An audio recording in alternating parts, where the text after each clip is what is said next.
देखिए, यह मीटिंग जो है पूर्ण रूप से असफल रही है। इसमें एक से एक ऐसा व्यक्ति शामिल था जो अपने ही लोगों से नफरत करने वाले लोग हैं।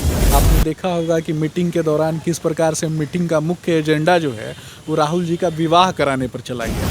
उनके बच्चों को जैसे दूसरे राज्यों में मारा पीटा जाता है, उनके साथ दोयम दर्जे का व्यवहार किया जाता है, और उन्हीं राज्यों के मुख्यमंत्री यहाँ आए थे। राज्य का उत्थान कैसे हो, देश का उत्थान कैसे हो, इसके लिए तो इन्होंने बात नहीं की। बिहार का भविष्य कैसे गर्त में चला गया, ये देखने के लिए इन लोगों का आगमन हुआ था। गंगा के तट को अपवित्र करने के लिए ऐसे लोगों का आगमन हुआ। कैसे कर सकते हैं? क्या राहुल गांधी के आने से बिहार की मिट्टी अपवित्र होगी? मैं आपको बताऊंगा कि महबूबा मुफ्ती और उमर अब्दुल्ला जैसे लोग जो भारत को खंडित करने के स्वप्न देखते हैं, टुकड़े टुकड़े गैंग। पहले की एक तस्वीर थी जिसमें माननीय प्रधानमंत्री नरेंद्र मोदी और महबूबा मुफ्ती एक साथ बैठी हुई थी, यानी पीडीडी और भारतीय जनता पार्टी की गठजोड़ संभावना बनी हुई। मैं आपको बताऊंगा कि टुकड़े टुकड़े गैंग की गोद में बैठी हुई महबूबा मुफ्ती जैसे लोग जब हमारे सेना के जवान, हमारे बिहार के जवान, उत्तर प्रदेश के जवान जब कश्मीर जाते हैं और जब उनकी हत्याएं होती हैं, जब उनके ऊपर आतंकी हमले होते हैं, तो इन ऐसे लोग जो हैं, इनकी सहानुभूति जो है कहीं ना कहीं आतंकियों के तरफ होती है। वैसे लोगों की गोद में और वैसे लोगों की जमात में बैठे हुए लोगों का अगर भारत की धरती पर आगमन होता है, बिहार की धरती पर आगमन होता है, तो निश्चय ही ये कहीं ना कहीं बुद्ध और महावीर की धरती को अपमानित करने वाला है, नालंदा और विक्रमशिला की धरती को अपमानित करने वाला है। ये विपक्षी एकता की बात करते हैं। सब कुछ दिनों में आप देखेंगे कि ये लोग आज एक दूसरे के साथ बैठने में कतरा रहे हैं, एक दूसरे के साथ बात करने में कतरा रहे हैं। आने वाले दिनों में देखेंगे कि ये सब एक दूसरे का कॉलर पकड़ते हुए नजर आए। वहाँ की भौगोलिक परिस्थिति का मूल्यांकन करते हुए, वहाँ की सामाजिक परिस्थिति का मूल्यांकन करते हुए भारतीय जनता पार्टी के नेता और केंद्र सरकार के लोग प्रयास कर रहे हैं कि किस प्रकार से शांति व्यवस्था जो है वो माहौल को ठीक किया जा सके। कि ये लोग जो भ्रम पाल के जो बैठे हुए हैं कि कौन मुख्यमंत्री बनेगा, किसका बेटा प्रधानमंत्री बनेगा, मैं सिर्फ ये कहना चाहूँगा कि चांद की बातें करते हो, धरती पर अपना घर ही नहीं। चांद की बातें करते हो, धरती पर अपना घर ही नहीं। रोज बनाते ताजमहल, संगमरमर क्या, कंकड़ पत्थर भी नहीं। सूखी नदियाँ नाव लिए बहते हो यूं ही, क्या सोचते रहते हो यूं ही। बिल्कुल 24 ही नहीं, आने वाले भविष्य में आप देखेंगे कि भारतीय जनता पार्टी का भगवा ध्वज और माँ भारती का तिरंगा, यह दोनों ही विश्व के मानचित्र पर लहराता हुआ दिखेगा। विपक्षी एकता दल की मीटिंग संपूर्ण हो गई और सफल भी हुई, लेकिन आज भी भाजपा इस उम्मीद में है कि कहीं ना कहीं उनके बीच ऐसा गठजोड़ में टूट होगा और हम फ़ायदा उठा लेंगे। हालांकि ये कैसे होगा, कैसे नहीं होगा, तो जानने के लिए हम युवा नेता से बात करते हैं। युवा नेता जी, सबसे पहले आपका बहुत बहुत स्वागत है। धन्यवाद। शांग जी, जिस प्रकार आप लोग एक कयास लगा रहे थे कि भारतीय जनता पार्टी इस मीटिंग को नहीं होने देगी सफल, इस मीटिंग से कुछ नहीं होगा, सफल तो हो गया मीटिंग, संयोजक भी चुना गया। अब तो आप लोग मान लीजिए ना कि 2024 में आप लोग नहीं आने वाले हैं। देखिए, यह मीटिंग जो है पूर्ण रूप से असफल रही है। इसमें एक से एक ऐसा व्यक्ति शामिल था जो अपने ही लोगों से नफरत करने वाले लोग थे।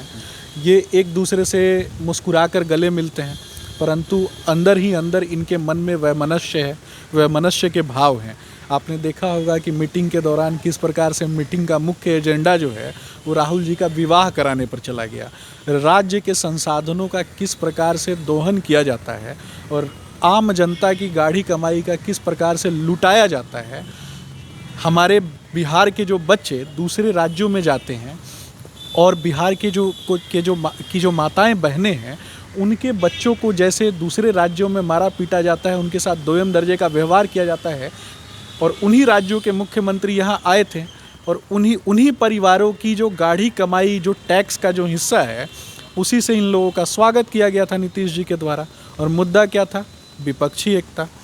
राज्य का उत्थान कैसे हो, देश का उत्थान कैसे हो, इसके लिए तो इन्होंने बात नहीं की। बिहार का भविष्य कैसे गर्त में चला गया, ये देखने के लिए इन लोगों का आगमन हुआ था। गंगा के तट को अपवित्र करने के लिए ऐसे लोगों का आगमन हुआ। कैसे कर सकते हैं? क्या राहुल गांधी के आने से बिहार की मिट्टी अपवित्र होगी? मैं आपको बताऊंगा कि महबूबा मुफ्ती और उमर अब्दुल्ला जैसे लोग जो भारत को खंडित करने के स्वप्न देखते हैं, टुकड़े टुकड़े गैंग की गोद में बैठे हुए लोग। कुछ दिन पहले की एक तस्वीर थी जिसमें माननीय प्रधानमंत्री नरेंद्र मोदी और महबूबा मुफ्ती एक साथ बैठी हुई थी, यानी पीडीडी और भारतीय जनता पार्टी की गठजोड़ संभावना बनी हुई थी। देखिए, मैं आपको बताऊंगा कि भारतीय जनता पार्टी ने प्रत्येक व्यक्ति को, प्रत्येक राजनीतिक पार्टी को मौका दिया कि राष्ट्र के लिए और अंत्योदय के लिए वो खड़ा रहे। परंतु अगर कोई व्यक्ति और किसी व्यक्ति का जो दिमागी संतुलन जो है वो हमेशा से राष्ट्र को खंडित करने की विचारधारा पे टिकी रहे, तो ऐसे लोगों के साथ भारतीय जनता पार्टी कभी खड़ी नहीं हो सकती है। मैं आपको बताऊंगा कि टुकड़े टुकड़े गैंग की गोद में बैठी हुई महबूबा मुफ्ती जैसे लोग जब हमारे सेना के जवान, हमारे बिहार के जवान, उत्तर प्रदेश के जवान जब कश्मीर जाते हैं और जब उनकी हत्याएं होती हैं, जब उनके ऊपर आतंकी हमले होते हैं, तो इन ऐसे लोग जो हैं, इनकी सहानुभूति जो है कहीं ना कहीं आतंकियों के तरफ होती है। ये आतंकियों को मिलिटेंट्स कहते हैं। उन्हें आतंकी कहने में भी शर्म आती है। वैसे लोगों की गोद में और वैसे लोगों की जमात में बैठे हुए लोगों का अगर भारत की धरती पर आगमन होता है, बिहार की धरती पर आगमन होता है, तो निश्चय ही ये कहीं ना कहीं बुद्ध और महावीर की धरती को अपमानित करने वाला है, नालंदा और विक्रमशिला की धरती को अपमानित करने वाला है। मेढक को जिस प्रकार से एक तराजू पर नहीं तौला जा सकता है, वैसे ही ये विपक्षी एकता की बात करते हैं। सब कुछ दिनों में आप देखेंगे कि ये लोग आज एक दूसरे के साथ बैठने में कतरा रहे हैं, एक दूसरे के साथ बात करने में कतरा रहे हैं। आने वाले दिनों में देखेंगे कि ये सब एक दूसरे का कॉलर पकड़ते हुए नजर आएंगे। चलिए, एक और आप सवाल कर लेते हैं। आपने कहा कि आम जन के पैसों से ये जो बिहार में एकता दल की मीटिंग हुई, या आपके हिसाब से चाय नाश्ता पानी का इंतज़ाम हुआ, वो किया गया। संसाधनों की बात आपने की। मणिपुर जल रहा है और माननीय प्रधानमंत्री को आज तक नज़र नहीं आया। माननीय प्रधानमंत्री उस पर विचार करना शायद अब तक संभवतः नहीं समझे हैं कि वहाँ पर कैसे वो कंट्रोल किया जाए। खुद वहाँ नहीं पहुँच पा रहे हैं। उनकी टीम भी बहुत लेट सेट जा रही है। बतौर गृह मंत्री अमित शाह इस बात को लेकर मीटिंग कर रहे हैं, लेकिन क्या वहाँ जाना नरेंद्र मोदी के लिए ज़रूरी नहीं था? देखिए, मैं आपको बताऊंगा कि भारतीय जनता पार्टी का नेतृत्व तो हमेशा से राज्य की और देश की एकता और अखंडता के लिए प्रतिबद्ध रहा है। और प्रत्येक राज्य 1.5 महीना से मणिपुर जल रहा है। आमतौर पर आपको बता दें, 1.5 महीना मामूली नहीं होता। 40-42 दिन लगातार जला है। प्रत्येक राज्य की एकता और अखंडता के लिए अगर कोई प्रतिबद्ध है तो भारतीय जनता पार्टी है। वहाँ की भौगोलिक परिस्थिति का मूल्यांकन करते हुए, वहाँ की सामाजिक परिस्थिति का मूल्यांकन करते हुए भारतीय जनता पार्टी के नेता और केंद्र सरकार के लोग प्रयास कर रहे हैं कि किस प्रकार से शांति व्यवस्था जो है वो माहौल को ठीक किया जा सके। परंतु मैं आपको बताऊंगा कि कांग्रेस और कांग्रेस समर्थित जो भी दल रहे हैं, ये कभी भी इस प्रकार की चीज़ों को जानबूझकर आग में घी डालने का कार्य करते हैं और जानबूझकर आपराधिक और असामाजिक तत्वों को बढ़ावा देने वाले लोग हैं। और इस प्रकार के लोग जो हैं, इस प्रकार के लोगों को संपूर्ण देश जो है वो समझ चुका है। मैं आपको यह भी बताऊंगा कि ये लोग जो भ्रम पाल के जो बैठे हुए हैं कि कौन मुख्यमंत्री बनेगा, किसका बेटा प्रधानमंत्री बनेगा, मैं सिर्फ ये कहना चाहूँगा कि चांद की बातें करते हो, धरती पर अपना घर ही नहीं। चांद की बातें करते हो, धरती पर अपना घर ही नहीं। रोज़ बनाते ताजमहल, संगमरमर क्या, कंकड़ पत्थर भी नहीं। सूखी नदियाँ नाव लिए बहते हो यूं ही, क्या सोचते रहते हो यूं ही। तो ये भ्रम की स्थिति से इन्हें बाहर निकलने की आवश्यकता है। क्या इन लोगों की जिम्मेदारी नहीं है कि प्रत्येक राज्य में जाकर कम्युनल माहौल जो है उसे ठीक करने के लिए प्रयास किया जाए?